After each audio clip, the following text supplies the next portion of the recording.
là, hop là.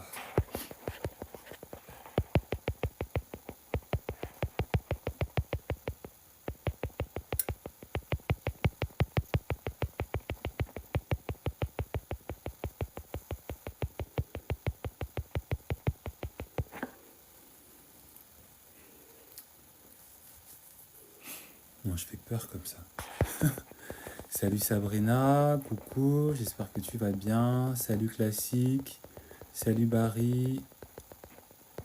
Ah non, elle est partie. Elle est partie, elle est partie. Bonsoir, j'espère que vous allez bien. J'espère que vous avez passé une très bonne journée. Moi, ça va, ça va, ça va. Journée très chargée comme d'habitude, hein. La preuve, je finis par me connecter pour faire mon live à 22h10. Hein, voilà. Donc c'est pour vous bien vous montrer à quel point je suis et je peux être occupé. Surtout qu'aujourd'hui, il y a une espèce de tempête, il y a du vent là. Je sais pas c'est quoi la tempête aujourd'hui, mais ça va se calmer, hein, parce que c'est pas possible, hein. Je marchais dans la rue sur le trottoir. Pourtant, je suis pas maigre, mais mon corps était en train de commencer à vouloir aller dans les hauteurs, alors que je suis bien ancré sur le sol, hein. Donc, n'importe quoi. Salut Lilou, bienvenue, bienvenue sur le live de ce soir. Je tapote à fond parce que je suis à combien là? Ah, on va aller jusqu'à 1000, hein. J'espère que vous allez bien. Aujourd'hui, on va parler possessivité. Le thème que j'ai envie d'aborder avec vous ce soir est centré autour de la possessivité, hein. C'est autour de cette fameuse phrase que l'on a forcément peut-être entendue ou que l'on a forcément peut-être prononcée une fois, hein, le tu es à moi, tu m'appartiens, ce mec est à moi. Je crois qu'il y a même deux chanteuses de R&B dans les années 90 qui ont sorti un son à succès, The Boy Is Mine, hein. Ce côté possessif que parfois on peut avoir, que parfois certaines personnes ont sur nous. Ce côté en fait hein, égoïste, mais pas dans le bon sens du terme. Parce que vous savez qu'avec moi, il y a toujours un bon sens dans l'égoïsme. Mais là, ce soir, on va plutôt parler du mauvais sens. On va plutôt parler en fait de la mauvaise signification de ce que cela veut dire et de pourquoi et d'où est-ce que ça vient, pourquoi est-ce que l'on a ce mauvais côté égoïste avec cette personne qui est censée qui est censée nous intéresser avec amour, hein. Merci Lilou pour le cadeau. Pourquoi ça nous arrive, hein, d'exprimer ça, pourquoi certaines personnes aussi du coup ont cette tendance à être égoïste, à être possessif, hein, en amour. Vous pouvez voir ici cette sublime photo qui illustre parfaitement la situation. Quand j'ai vu cette photo, je me suis dit voilà. Quand j'ai vu cette photo, je me suis dit voilà, j'ai trouvé l'illustration parfaite, idéale au thème de ce soir parce que voilà quoi. C'est-à-dire que ouais, c'est toi tu veux sortir ou toi tu vois l'autre exister, l'autre vient dans une relation avec bonté, avec amour, toi tu es là, tu veux hein, tu mets les mains dessus, tu t'agrippes et puis souvent quand tu te comportes comme ça, non, non, non. Quand tu te comportes comme ça, c'est toi qui perds la plupart du temps. Ben oui, parce que plus tu veux être possessif avec un homme, bah plus en fait cet homme il te file entre les doigts. Plus tu crois vouloir l'encercler avec des interdictions, t'as pas le droit de faire ci, t'as pas le droit de faire ça. Plus en fait cet homme, bah il fuit. Et même toi, si tu as un homme qui est comme ça possessif, il veut t'interdire, il te dit non, t'as pas le droit de faire ci, t'as pas le droit de faire ça, t'habilles pas comme ça, va pas là-bas. Alors, et peut-être évidemment par amour, tu vas effectivement vouloir suivre ces indications, mais en toi, il y aura en fait cette envie, ce désir de liberté en fait. Parce que tu n'es pas né pour être enchaîné, tu n'es pas né pour être emprisonné, surtout avec un mec qui est pauvre. Voilà.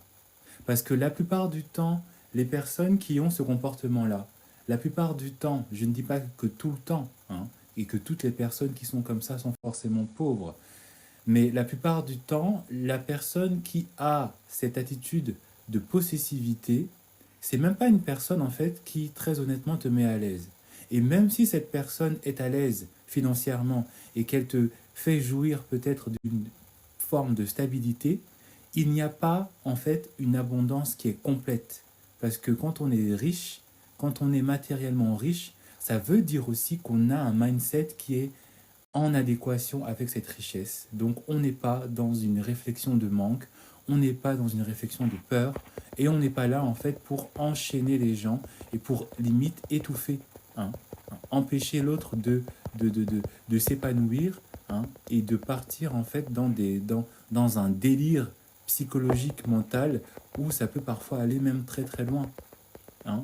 Je ne suis pas encore là à faire des lives où certaines personnes viennent se partager peut-être leur histoire. Peut-être qu'il faudrait que je lance ce format-là.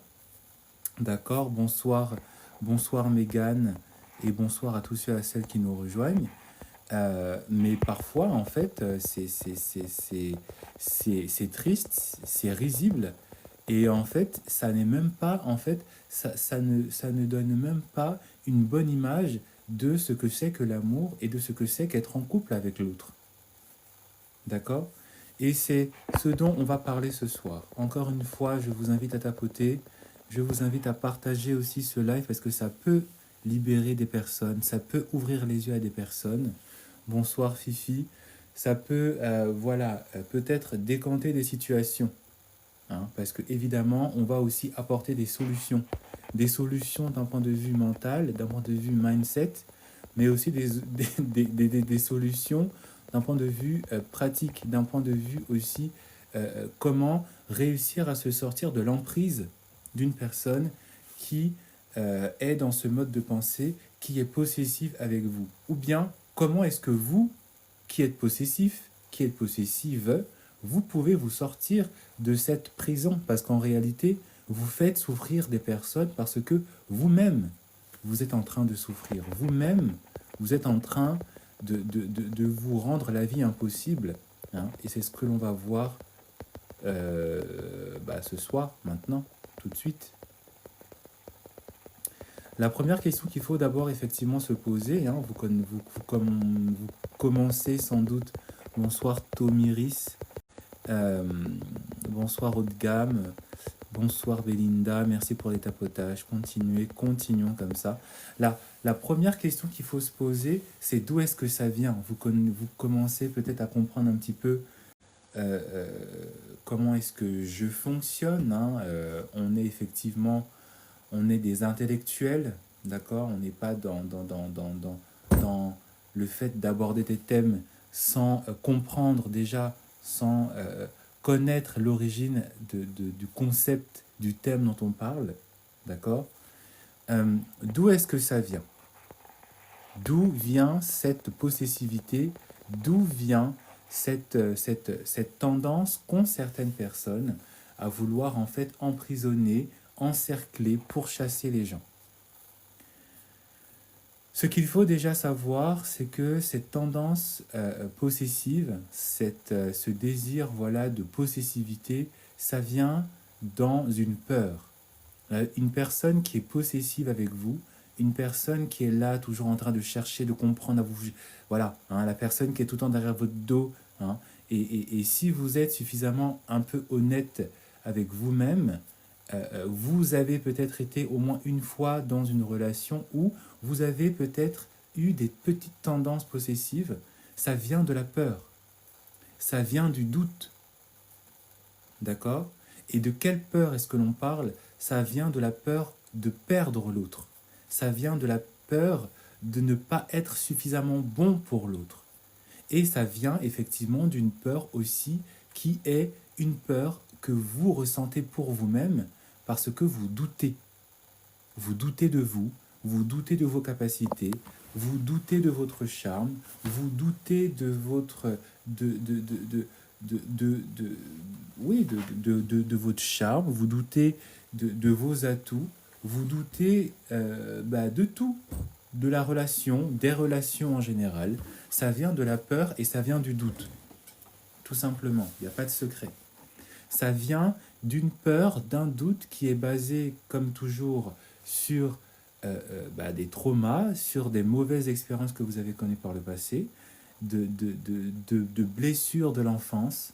Hein. Ça vient en fait d'une mauvaise construction aussi psychologique, d'accord, sur la confiance que vous devez avoir en vous-même et de la confiance que vous avez forcément et que vous devez et que vous auriez dû avoir par rapport aux autres.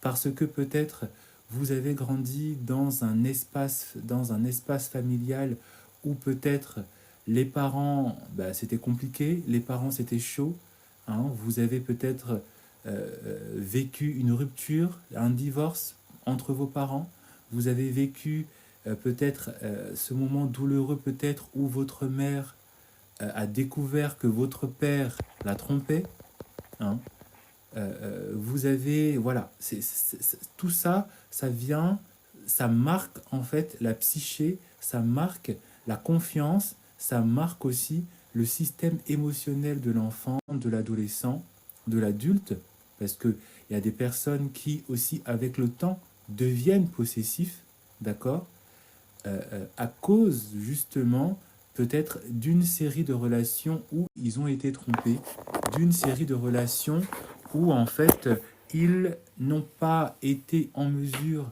de faire un cheminement, d'accord, un cheminement psychologique en acceptant en fait cette tromperie et en faisant un deuil sincère et en se détachant de cette image d'avoir été trompé, d'avoir été quitté pour une autre personne et de ne pas le projeter sur la nouvelle personne qu'il rencontre. Et donc, on est comme ça en face d'une personne en fait qui a du mal à faire confiance parce que il y a déjà un manque de confiance en elle.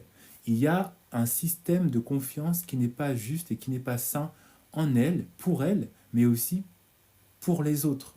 Et donc, elle doute. D'accord? Même dans des schémas de possessivité avec une personne qui est oppressante, une personne qui est abusive, l'origine, hein, il faut, et c'est ça qu'il faut comprendre. Je ne suis pas en train de dire je ne suis pas, attention, en train de faire un discours qui aurait tendance à expliquer peut-être le fait que si une personne est possessive au point de vous faire du mal, qu'il faut la comprendre et la pardonner, hein. Mais je veux dire que ce comportement peut être parfois oppressant vient d'un sentiment de peur, de déception et de trauma qui ont fait mal à la personne, d'accord?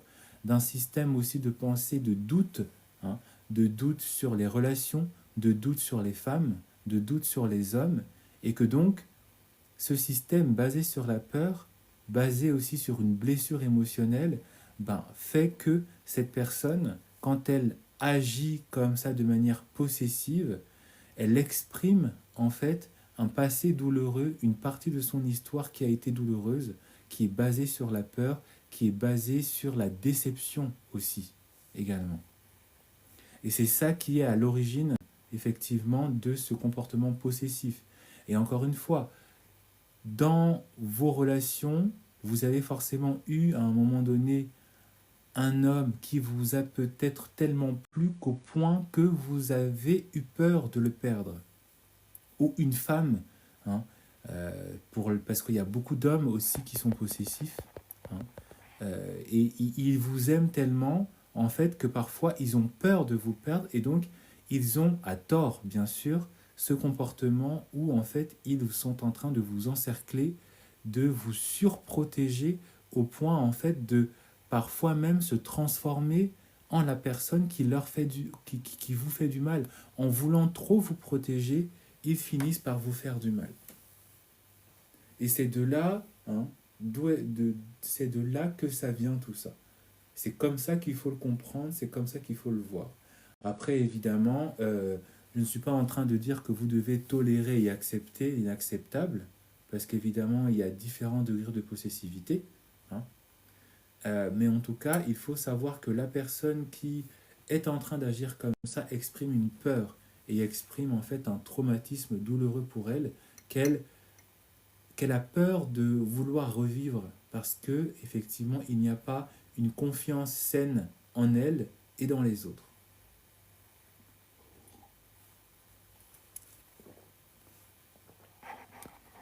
Euh, Maintenant que l'on a compris en fait ce, ce, ce, ce, ce, ce cheminement, maintenant que l'on a compris d'où est-ce que ça vient, comment est-ce que ça s'exprime, hein, cette possessivité, hein, comment est-ce que ça s'exprime, comment est-ce que ça se manifeste. Alors déjà, ça s'exprime sous différentes manières. Euh, Ça s'exprime sous différentes formes. Quand une personne est possessive, on, et on l'a forcément peut-être remarqué, ou vous l'avez peut-être été vous-même auprès d'une personne, quand vous ressentez cette peur de perdre l'autre, quand vous ressentez parfois ce doute, hein, parce que parfois la possessivité, ce n'est pas juste une peur, c'est parfois un doute, vous doutez de l'autre, vous doutez de son honnêteté, vous doutez en fait de sa fidélité et en fait vous doutez de ce qu'elle est, en fait vous doutez de ce qu'elle fait, d'où est-ce qu'elle va. Vous avez donc déjà dans un premier temps un, euh, un comportement en fait qui se veut effectivement protecteur. Vous avez un comportement protecteur qui en devient abusif. Vous êtes surprotecteur, hein, par rapport à l'autre. Hein. L'autre, vous en venez en fait au point où vous voulez presque encadrer, diriger, légiférer en fait ces faits et gestes. Hein. Vous commencez en fait à vouloir savoir ce qu'elle fait, où est-ce qu'elle est, à n'importe quel moment de la journée. Et puis ça passe par différents modes, par des messages, par des appels. Et puis effectivement, quand on est dans un haut degré de, de possessivité, on commence euh, à suivre la personne, à épier la personne, à traquer la personne, hein, en la suivant parfois sur les réseaux, notamment avec Snapchat, hein, mais aussi en étant un tout petit peu un espion. Hein. Il y a des cas, je crois que j'en ai pas eu beaucoup, mais j'ai eu au moins une ou deux fois des cas effectivement en coaching de personnes qui voilà, découvraient que leur partenaire avait peut-être mis des logiciels dans leur téléphone, ou on est peut-être tombé, hein, vous aussi peut-être, dans les autres fréquentations digitales que vous faites sur les réseaux, vous avez peut-être aussi, vous êtes aussi tombé sur des confessions en live, comme ici, hein, de personnes qui disaient qu'elles étaient en relation, ou qu'elles avaient été en relation avec des personnes qui, voilà, les traquaient. Hein, et elles découvraient des applications cachées. Elles découvraient qu'il y avait dans leur téléphone des puces, des choses comme ça. Hein. On est en fait dans un doute de l'autre, on est dans un manque de confiance en l'autre, parce qu'il y a effectivement déjà en nous un manque de confiance envers nous-mêmes. Hein.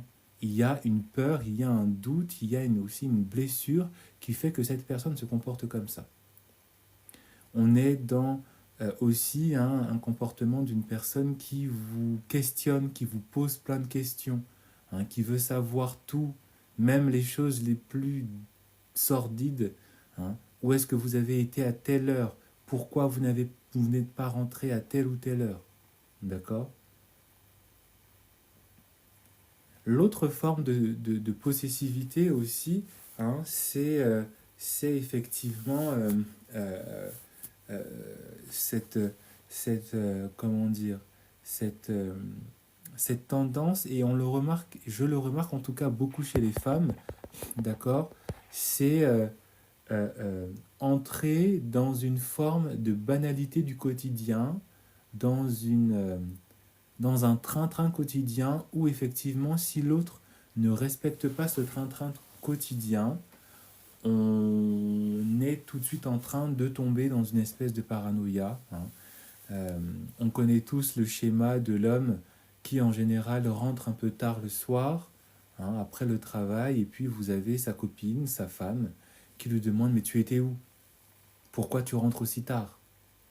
Qu'est-ce que tu étais en train de faire à l'extérieur qui t'a retenu au point de ne pas, en quelque sorte, respecter le train-train du quotidien, avec effectivement une demande de compte qui parfois effectivement se termine en dispute parce que la possessivité de la femme est, voilà, est insupportable au point en fait où l'autre ne se sent pas libre, ne se sent plus libre dans ses faits et gestes. Il a en quelque sorte perdu sa liberté. Ou en tout cas, sa partenaire lui fait croire que sa liberté n'est plus totalement telle qu'il imaginait, et que en fait il se doit de rendre des comptes à chaque fois qu'il dépasse un certain horaire ou qu'il manque d'informer l'autre sur ses actions à faire. D'accord. Là, on a parlé effectivement des différents types de possessivité, plus ou moins importantes, mais alors on ne va pas parler de choses non plus trop graves, mais en tout cas, ça peut parfois aller très loin avec un, un, une, une implication, un intérêt de l'autre au point où ça en devient malsain. D'accord. euh, le partenaire qui devient étouffant pour l'autre, le partenaire qui empêche l'autre, hein, de parfois même vivre sa vie. Parce que ce qu'il ne faut pas oublier, c'est que la possessivité, en fait, elle ne s'atténuera jamais. Si vous êtes en relation avec une personne qui présente ce type de comportement, qui présente ce type d'attitude, ne pensez pas en fait que cette possessivité va disparaître, ou que parce que vous allez peut-être au fur et à mesure hausser le ton, vous disputer, m'ont affirmé effectivement que vous avez droit à une forme de liberté, euh, ne pensez pas que cela va disparaître. Alors, je ne suis pas en train d'avoir un discours fataliste sur le fait que, euh, excusez-moi le terme, mais foutu pour foutu, vous allez en voir de toutes les couleurs. Mais ce qu'il faut comprendre, c'est qu'effectivement, si la personne qui exprime, ou si vous qui exprimez cette tendance possessive, si vous qui exprimez cette, voilà, cette peur, vous ne la, vous ne la traitez pas, vous ne la confrontez pas, vous ne la soignez pas, d'accord? Ça va aller de pire en pire, ça va aller de mal en pis, comme on dit. Ça ne va pas en fait disparaître, s'atténuer, se calmer, hein. Vous, si vous l'êtes, et si vous êtes avec une personne qui est dans cet état d'esprit, dans cette, dans cette peur, dans ce comportement qui tend vers la toxicité, si cette tendance possessive n'est pas attaquée à la racine, hein, donc à la peur, au doute, au trauma, aux blessures émotionnelles, cela cela va s'empirer. Cela ne va pas en fait s'arrêter. Ça va peut-être parfois un tout petit peu se calmer après certaines disputes, après peut-être une, une confrontation, une petite séparation. Mais quand vous allez revenir avec cette personne, quand le temps aura passé, ce sera plus fort que la personne, elle aura à nouveau ces mêmes tendances, ce même mode de fonctionnement qui va revenir. Et vous allez en fait tomber dans un cycle, hein, où cette possessivité sera toujours présente. Elle sera parfois moins présente, elle sera parfois moins oppressante, mais comme tout cycle, il y aura des moments de pic pour redescendre, mais pour remonter. Ça, c'est sûr et certain. Et donc, comment est-ce que l'on doit être en capacité, en fait, de peut-être déjà gérer tout ça, hein? Comment est-ce que l'on doit être en capacité de gérer tout ça? Comment est-ce que l'on doit être en capacité de faire face? D'accord? Déjà, tout simplement, c'est en parlant calmement avec la personne. D'accord? Euh, c'est en appelant dans un moment de calme l'autre, hein, à prendre conscience en fait de son comportement, à prendre conscience de sa peur, à prendre conscience en fait de son attitude qui ne manifeste pas, hein, une confiance en elle. Parce que comme je vous l'ai dit, une personne qui est possessive, c'est une personne qui forcément ressent un manque de confiance en elle, une peur d'elle-même, de ne pas être suffisant, et donc d'avoir envie de s'assurer en fait que tout est OK. D'accord? C'est en effectivement rassurant la personne, mais il y a tout un travail de thérapie qu'il faut faire. Et encore une fois, ce travail de thérapie, ce n'est pas à vous de le faire. Ce travail de thérapie, c'est la personne qui est en souffrance, dans cet état de possessivité, qui doit effectivement faire ce travail en allant consulter.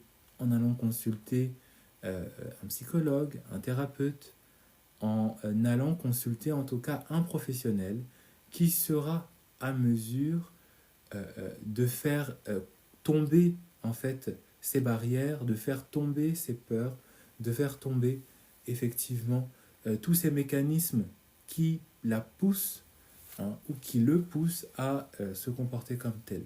Parce que ce que beaucoup de personnes qui ont été dans ces relations possessives, beaucoup de personnes qui euh, se sont vues confrontées à des personnes qui étaient effectivement dans cet état, hein, ont cru qu'elles pouvaient gérer tout ça tout seul.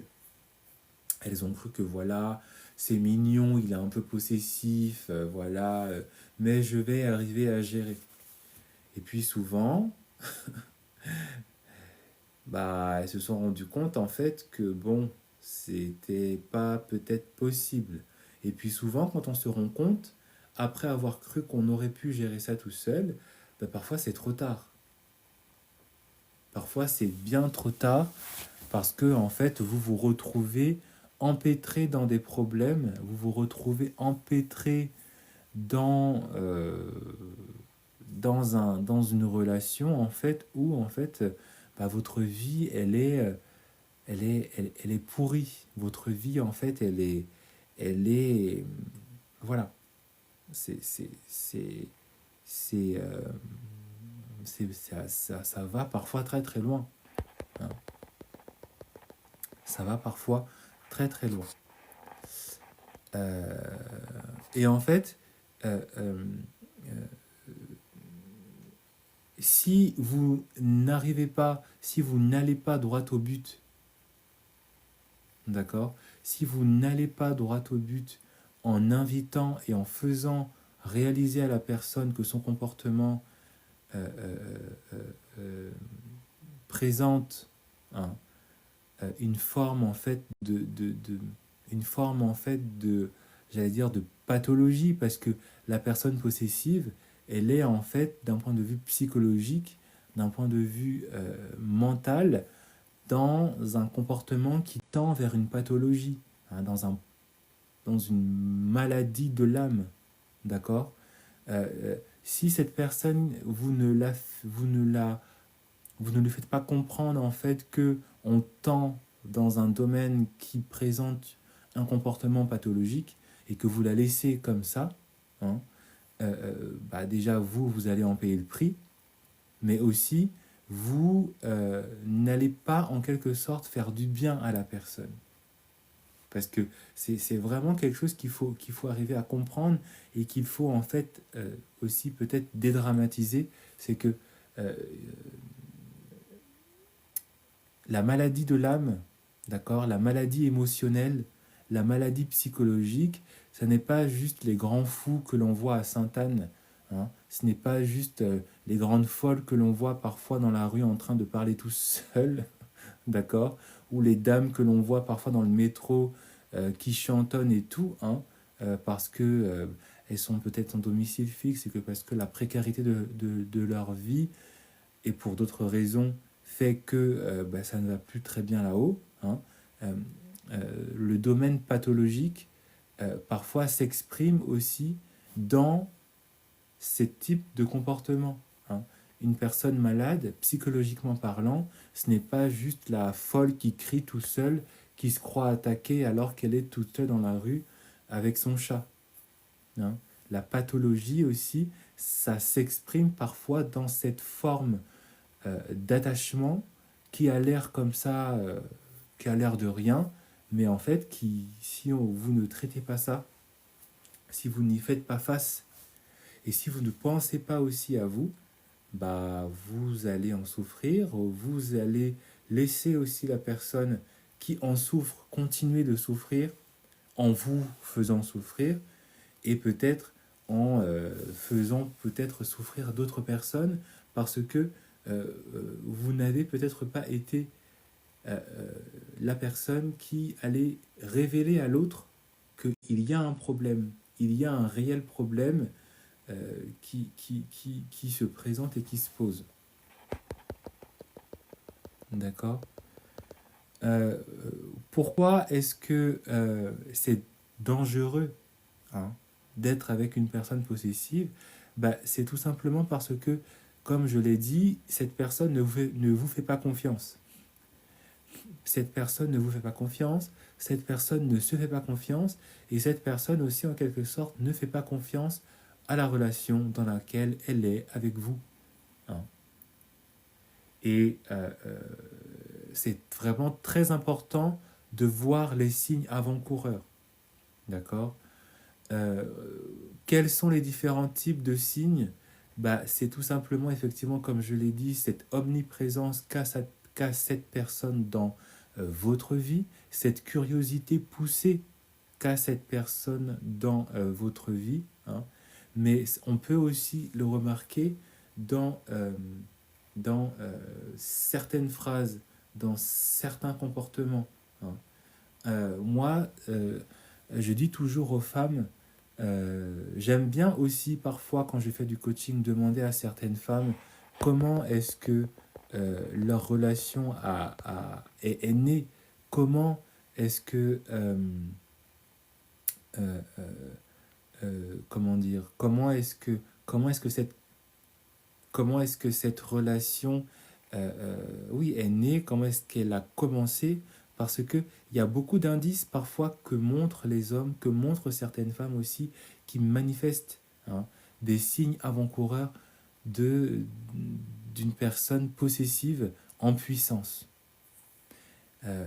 Moi déjà, quand j'entends certaines femmes qui me disent que leur homme leur dit effectivement cette phrase: tu es à moi, tu m'appartiens, euh, hein, ces espèces de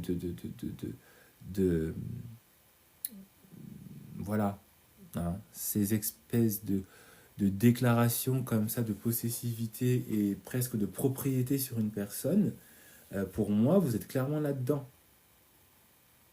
Vous êtes clairement là-dedans, vous êtes clairement chez une personne qui est en train de déclarer solennellement sur vous une possessivité des droits, hein, une propriété, vous êtes sa propriété. Et en fait, vous devez comprendre que là, je suis en danger. Hein. C'est vrai que parfois, un homme qui vous le dit et tout ça, ça a l'air, voilà, ça a l'air d'être mignon, c'est, hein, on se dit, ah, cet homme, il m'aime vraiment. Non, cet homme, il ne t'aime pas vraiment. Cet homme veut te posséder. Cet homme veut que tu lui appartiennes. Hein. Euh, une personne qui a sainement envie que vous lui appartenez n'a pas à l'exprimer, n'a pas besoin de l'exprimer. Parce que l'adhésion, l'appartenance que l'on a envers une personne se fait naturellement, elle se fait volontairement, elle se fait de manière tacite, hein, si vous connaissez le terme. D'accord? Et effectivement, si vous vous retrouvez devant une personne qui est en train de déclarer comme ça que vous lui appartenez, pourquoi vouloir donner en fait une atmosphère, un goût romantique à l'annonce de souffrances futures? Parce que c'est clairement, c'est clairement ce qui est en train de se passer. Hein. C'est clairement ce que on est en train de vous dire quand une personne est en train de vouloir déclarer comme ça une appartenance. Elle est en train d'aussi vous prévenir qu'il y aura forcément des souffrances à venir. Et ça va aller vers effectivement une omniprésence de l'autre et du coup un retrait dans vos libertés. Parce que vous n'allez plus avoir le droit de faire ce que vous voulez, de sortir avec qui vous voulez, de parler avec qui vous voulez, de vous habiller comme vous voulez, d'avoir en fait une vie en fait en dehors de cet autre. D'accord? Parce que quand vous êtes en couple, vous n'êtes pas censé en fait euh, avoir que le couple. Vous avez aussi des amis, vous avez des activités, vous avez des ambitions, vous avez un travail, vous avez des événements familiaux, des fêtes, des voyages entre copines, des choses comme ça. Et en fait, l'autre qui est en train de vouloir vous posséder va petit à petit vous les enlever. D'accord? Il va petit à petit, en tout cas, vous empêcher de continuer une liberté qui menace sa liberté, alors que la liberté qu'il pense vouloir pour vous est une prison, est une dépendance, est un état en fait d'aliénation en quelque sorte.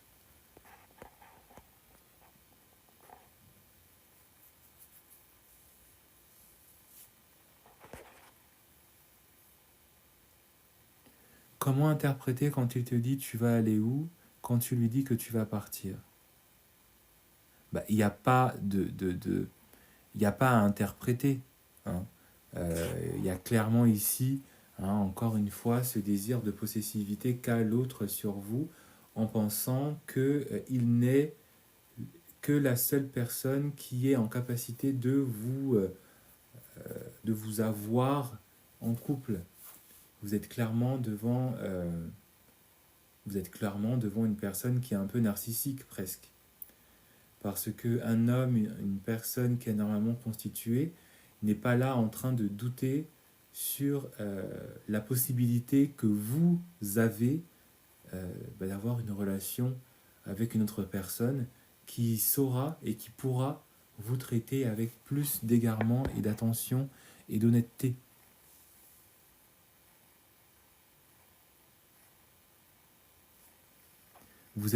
Tu es clairement devant une personne qui a peut-être des tendances narcissiques.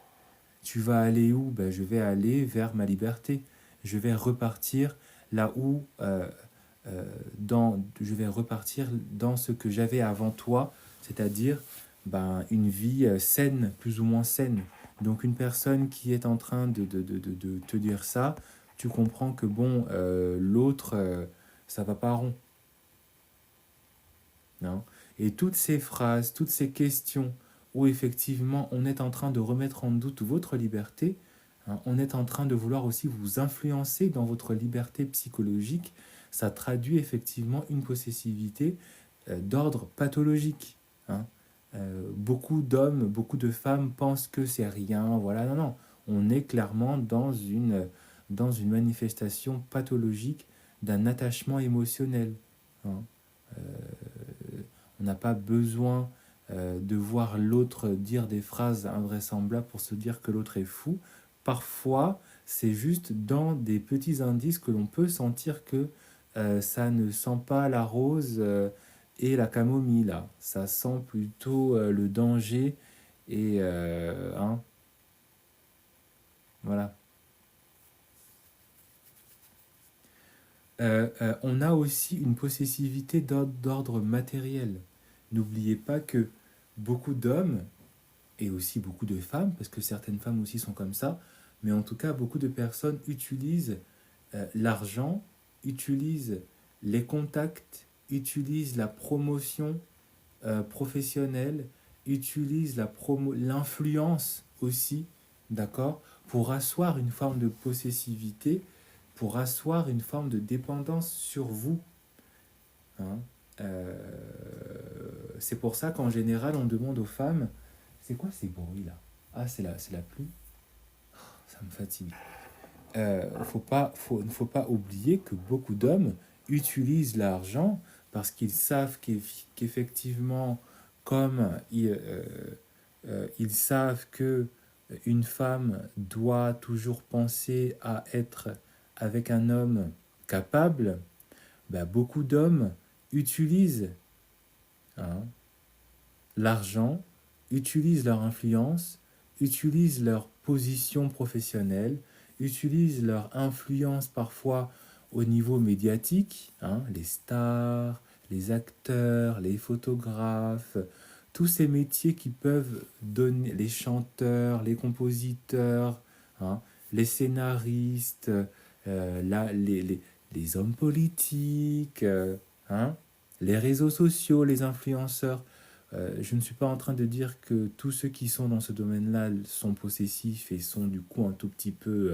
hein, non, mais en tout cas, on peut, et l'histoire, les célébrités, tout ça, hein, les médias nous ont parfois montré et démontré qu'il y a dans ces domaines d'influence beaucoup d'hommes, beaucoup de femmes aussi, qui utilisent leur influence, utilisent leur aisance financière, utilisent leur réseau pour asseoir une forme de possessivité sur l'autre.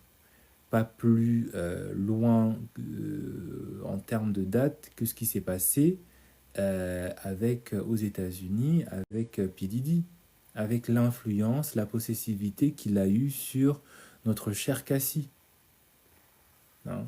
Je pense que là, l'exemple est criant de possessivité, hein. Il y avait cette influence médiatique, cette influence aussi d'ordre financier, parce que P. Diddy, il n'est pas payé au SMIC, hein. La fortune de P. Diddy, elle est estimée en millions. Et si effectivement vous n'êtes pas suffisamment préparé mentalement pour faire face aux pressions, et tout le monde a vu les différents types de pressions que cet homme est en capacité de mettre en place, d'accord? Si vous n'êtes pas en capacité mentale de bloquer et de faire face à cette pression-là, bah, vous allez clairement, et ça a été le cas pour Cassie, rester sous l'influence de cet homme pendant des années.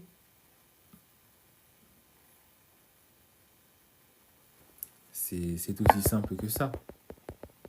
Est-ce qu'on peut monter pour les 10 000 likes, s'il vous plaît?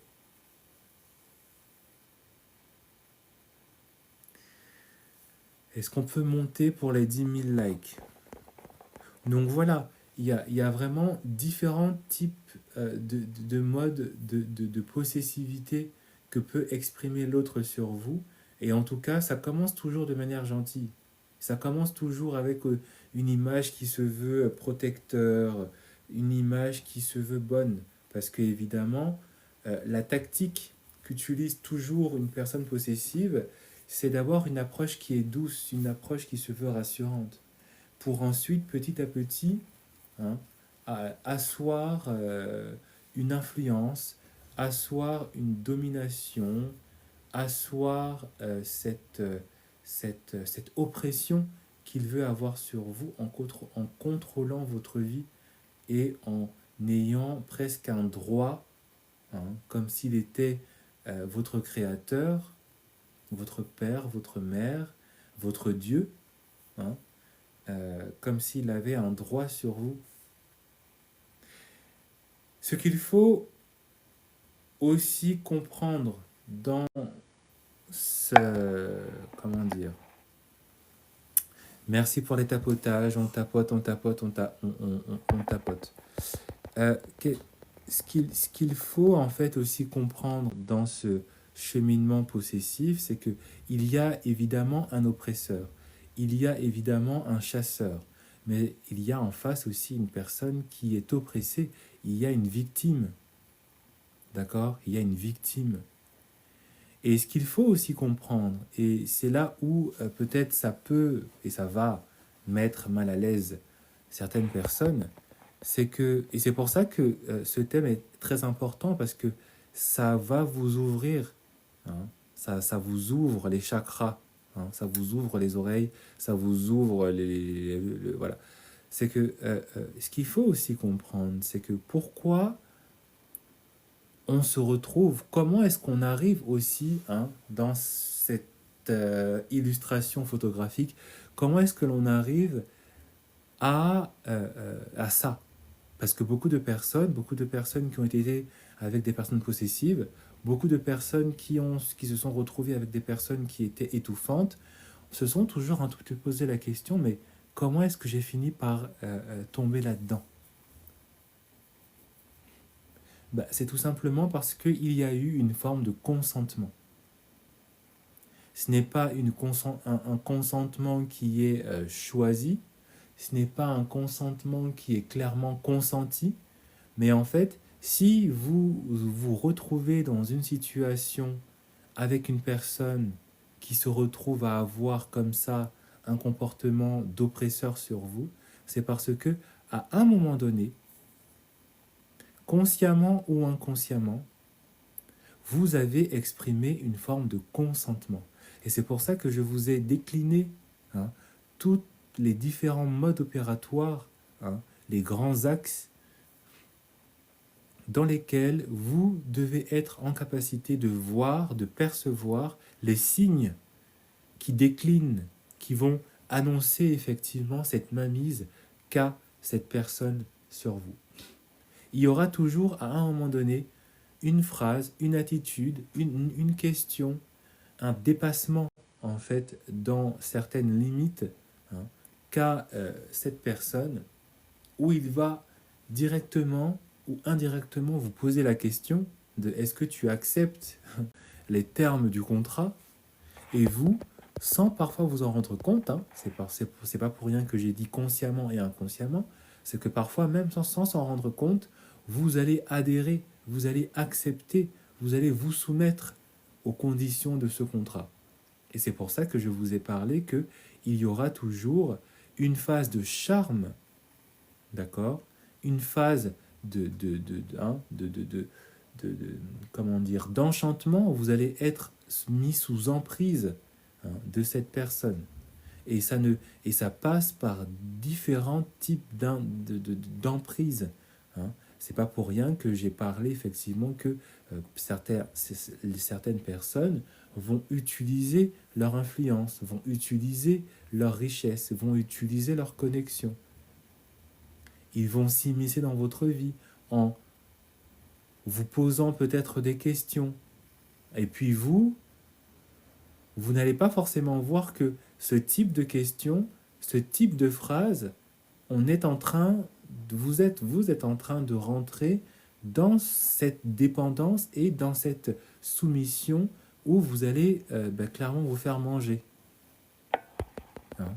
Et c'est pour ça qu'il faut parfois rester très vigilant, hein, dans les tournures de certaines questions, dans l'omniprésence de cet homme.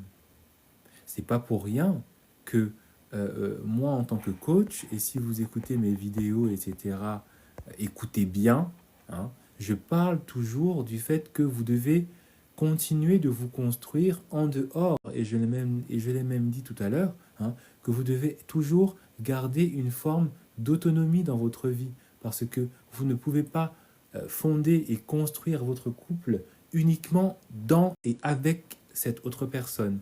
Vous êtes censé aussi garder une autonomie, garder une liberté, garder une proximité aussi avec les personnes qui sont en dehors, avec la famille, avec les amis, avec les collègues, et surtout, surtout, avec vous-même.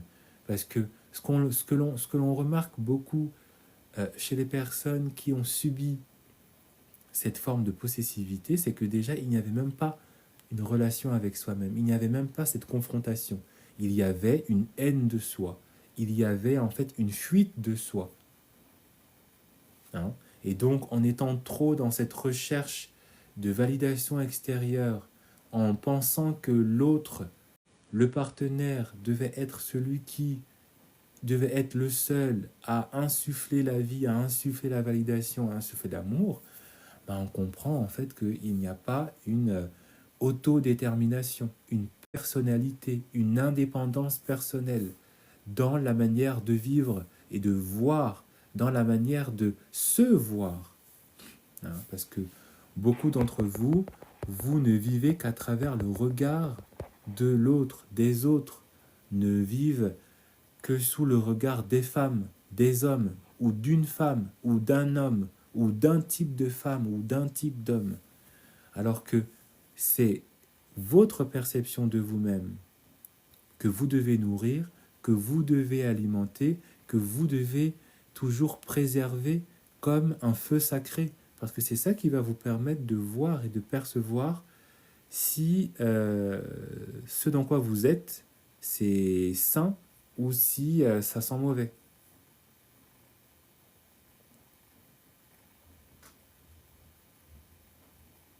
Donc déjà, la première solution que je donne et que je vous invite à avoir, c'est pour vous sortir de là, pour vous, pour commencer en fait à effectivement vous rendre compte de ce qui s'est passé, c'est déjà de vous rendre compte de votre indépendance personnelle. Quel est le niveau de votre indépendance personnelle? Quel est votre niveau d'indépendance? Quel est votre niveau de liberté?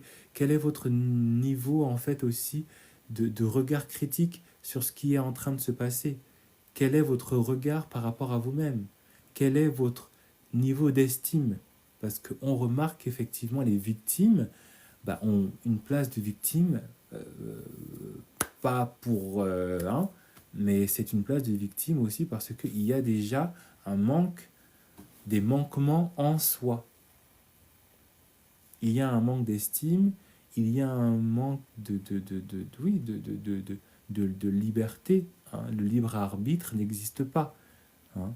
On idéalise l'autre, on romantise l'autre au point d'accepter l'inacceptable. Donc déjà se rendre compte de dans quelle situation est-ce que je suis et est-ce que cela m'accomplit dans tous les domaines de ma personne, dans mon indépendance, ou est-ce que je suis en train d'être enchaîné parce que quelque part je le veux, hein, parce qu'il y a des personnes qui, et ça c'est leur choix, hein, mais beaucoup de personnes ont ce rapport un peu malsain avec l'amour, avec hein, le fait de former un couple, ça en devient, voilà, c'est un enchaînement. Hein. N'oubliez pas l'une des phrases de Jane Birkin, qui pour moi illustre vraiment la paix à son âme, hein, paix à son âme, la pauvre Jane. Mais la Jane Birkin qui illustre pour moi le profil parfait de la victime par excellence, qui se choisit, qui se perçoit comme une victime, dans lequel elle dit, et vous pourrez aller voir sur YouTube, hein, c'est un peu triste, c'est un peu triste, hein, c'est même très très triste de s'exprimer comme ça, où elle dit en fait que elle, sa vision de l'amour, c'est un amour qui est un peu malsain. Hein. Je crois qu'elle dit que qui a envie d'un amour où tout est plat, Moi, j'aime bien quand c'est comme ça. Elle le dit. Hein. Elle dit que elle aime bien quand l'amour, ben, c'est très haut, bien, et puis elle aime bien quand ça va très bas aussi. Bah voilà, on a la victime par excellence. Hein, voilà. Alors, on nage dans le. Voilà. Mais, mais, euh, mais voilà. Et c'est pour ça que je parle qu'effectivement, il faut avoir une conscience de soi. Et il faut avoir une conscience de soi qui est honnête. Si c'est votre choix, si toi, tu as envie de te faire posséder comme ça, d'avoir un homme qui, en quelque sorte, te fait du mal parce que tu vas forcément se finir par souffrir, hein, et que c'est ton choix, bon, belek, hein, c'est ta vie, voilà. Mais si effectivement tu vois que cette dépendance ne correspond en rien dans ta vision de l'amour, euh, bah, il est peut-être temps de te rendre compte de ce dans quoi tu t'enchaînes, de ce dans quoi tu t'embarques, et il est peut-être temps effectivement de peut-être redéfinir, hein, tes standards, de redéfinir ton estime, de te redéfinir en tant que personne. Et comme on le dit souvent dans l'univers psychologique, dans le jargon des psychologues, de se placer, de se replacer en tant que sujet. Parce que il n'y a pas de sujet en fait. Le sujet, c'est l'autre. Le sujet, ce n'est pas vous. Donc, il va falloir se redéfinir en tant que sujet, de s'accorder la place que l'on a, dont on a le droit, c'est-à-dire d'avoir en fait une importance pour soi. Si tu n'as pas d'importance pour toi même, bah, tu n'auras pas d'importance pour l'autre. Et c'est pour ça que peut-être tu as été dans des relations comme ça. Voilà. Le deuxième moyen, en tout cas, de se sortir de ce schéma, de ces schémas, c'est évidemment d'entrer en action. Si tu restes là en train d'agir comme une victime, il m'empêche de vivre, et puis bon, on te voit manger des chips en respectant hein, bah, quelque part, pourquoi tu te plains, hein. Mais effectivement, si tu entres dans une action, si tu entres effectivement dans un, dans un, dans une action de liberté, dans une action où tu veux te sortir de cette emprise, d'accord, oui, il faut aller en action, il faut commencer à vouloir trouver et retrouver sa liberté, trouver et retrouver parfois sa manière de penser. Parce qu'on a tellement parfois été formaté par l'autre qui nous a, euh, bah, pardon, qui nous a formaté à un certain mode de fonctionnement qu'on a parfois un tout petit peu aussi perdu, oublié que ben, on est en capacité de choisir sa manière de vivre, sa manière de d'être, sa manière de fonctionner, sa manière de vivre ses journées, sa manière de vivre ses soirées, sa manière de vivre ses week-ends, de vivre, de choisir comment parfois s'habiller, hein, parce que la personne possessive, parfois, elle vous dit même jusqu'à comment est-ce que vous devez vous habiller, hein, voilà. Qui vous est-ce que vous devez fréquenter, à quelle heure vous pouvez sortir, à quelle heure vous ne devez pas sortir, enfin, oh, ça va là. Donc, entrez en action où vous devez petit à petit retrouver votre indépendance. Et ça ne veut pas dire entrer en action sans réfléchir, parce qu'encore une fois, on a des situations où la possessivité est tellement grande que parfois ça en devient dangereux, hein. Parfois on a été exclu, retiré du monde. N'oubliez pas que l'une des tactiques du pervers narcissique, c'est évidemment de vous exclure, hein, de vous retirer de vos fréquentations, de petit à petit vous rendre seul. Parfois il y a des femmes qui se retrouvent à habiter dans des superbes maisons, loin de tout le monde. Et puis quand ça commence à chauffer, ben, elles n'ont personne, ni au téléphone, et parfois même géographiquement, il n'y a personne. Ou elles sont allées dans des villages loin, retirés, et puis quand ça commence à... hein, quand l'enfer est en train de commencer à faire sortir ses flammes, il n'y a personne, mais voilà. Entrer aussi dans une forme de tactique, de prévention, de prévision. Hein. Retrouver le contact parfois que l'on a perdu avec certaines personnes et ne pas hésiter effectivement à parler, hein, à être dans l'action de parler, le fait de se confier, de rechercher de l'aide auprès parfois des autorités, auprès de certaines connexions que l'on a gardées de sa famille, de certains de ses amis. Voilà. Et pour ceux et celles qui ne peuvent pas, pour différentes raisons, il y a aussi des moyens institutionnels qui ont été mis en place pour venir en aide. Hein. Des numéros d'aide, de secours, de SOS, des associations, notamment pour les femmes qui sont mariées avec des enfants. Il existe beaucoup d'associations qui sont mises en place pour venir en aide. Hein. Des cellules psychologiques, la police. Hein. Bon, même si, bon, des fois la police même, la justice même, bon, voilà, je vais pas en dire plus parce que bon, voilà. Mais, mais en tout cas, il existe des moyens pour vous mettre en action et en fait pour commencer à peut-être préparer, parce que ça n'est pas un acte de liberté qui est faisable de suite, mais qui peut se préparer de manière intelligente pour empêcher l'autre qui vous fait du mal, qui vous nuit, hein, de vous empêcher de sortir de son emprise. Mais évidemment, le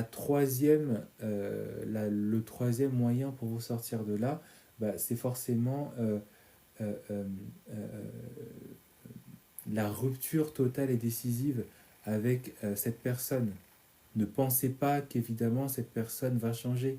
Et ne pensez pas que parce que vous allez libérer la place que vous occupiez, qu'une autre personne qui viendra à votre place, hein, ne subira pas la même chose, parce que c'est ce que l'on remarque chez beaucoup de personnes qui ont subi une forme d'abus, des formes d'abus, une espèce parfois, et c'est aussi pathologique, ça a été, je ne sais plus comment est-ce que ça s'appelle, ça fait partie d'un traumatisme, hein, où on romantise l'autre, où on nous ressent parfois de la pitié pour l'autre qui vous a fait du mal, qui nous a fait du mal, et puis voilà. Euh, il faut savoir en fait voir la personne telle qu'elle est et ne pas juste continuer d'apporter, d'accorder des sentiments, des, des regrets, hein, euh, parfois émotionnels, alors que vous êtes sorti de l'enfer, alors que vous êtes sorti d'une forme de dépendance, alors que vous êtes sorti quand même euh, d'une influence qui n'était pas de l'amour. Et ça peut aussi prendre du temps, parce qu'il y a eu des sentiments, parce que quelque part on s'est aussi, ça me dégoûte de dire ça, mais habitué à vivre ce genre de choses, ce genre de trauma, ce genre de... Voilà, parce que effectivement, comme je l'ai dit, il y a eu une forme d'acceptation, hein. Il y a eu une forme voilà, on a été consentant, hein. On a volontairement délaissé sa part de responsabilité, hein. N'oubliez pas qu'il y a toujours une part de responsabilité dans ce que vous faites, dans ce que vous êtes, hein. On a effectivement délaissé cette part de responsabilité en donnant volontairement et parfois même involontairement sa soumission à cette personne. Et donc, vraiment voir sous un prisme honnête ce que l'on a vécu, hein, et marquer vraiment une fin. Parce que tant que tu ne marques pas une fin dans ce que tu vis, tu ne seras pas en capacité d'entrer dans ce que tu mérites vraiment de vivre. Et ça demande effectivement du courage. Et c'est pour ça que parfois se faire accompagner, c'est pour ça que être entouré, et c'est pour ça que le fait de parler aussi permet effectivement de se rendre compte qu'il faut une fin ferme et définitive à ce que j'ai vécu pour que cela ne se reproduise plus, ne se reproduise pas, mais ne se reproduise plus.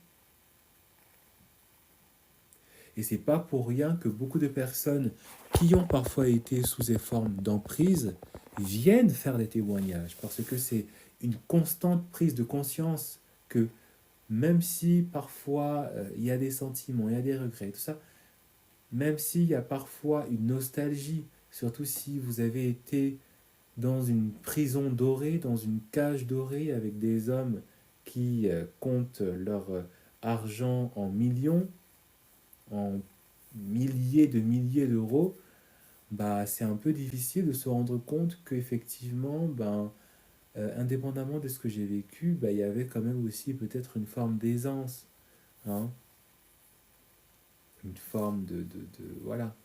Mais ce n'est pas parce qu'il y a eu des points positifs qu'il faut négliger le négatif.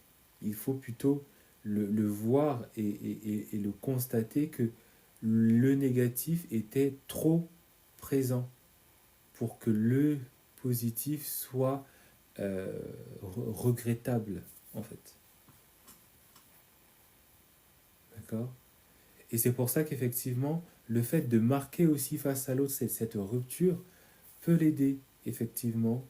Parfois, quand la personne qui souffre de cette possessivité veut, de manière honnête, se sortir de son état, le fait de marquer cette fin peut l'aider à se rendre compte qu'effectivement, il y a peut-être en moi bah, des rouages qui ne tournent pas, des boulons qui ne filent pas droit, des boulons qui ne filent pas rond. D'accord. Et donc, c'est vraiment en respectant toutes ces différentes étapes, c'est vraiment en respectant Merci beaucoup pour les 14 000 likes. C'est vraiment en restant dans en accomplissant, hein, ce processus que vous allez vous sortir de la possessivité de l'autre, que vous allez être en capacité de vous replacer en tant que sujet et que vous allez petit à petit retrouver votre liberté, votre indépendance et surtout votre joie de vivre, hein. Parce que parfois on ne se rend pas compte. Parfois, certaines personnes arrivent très subtilement à nous rendre tellement dépendants que on ne se rend même pas parfois compte qu'on a perdu une forme de joie de vivre.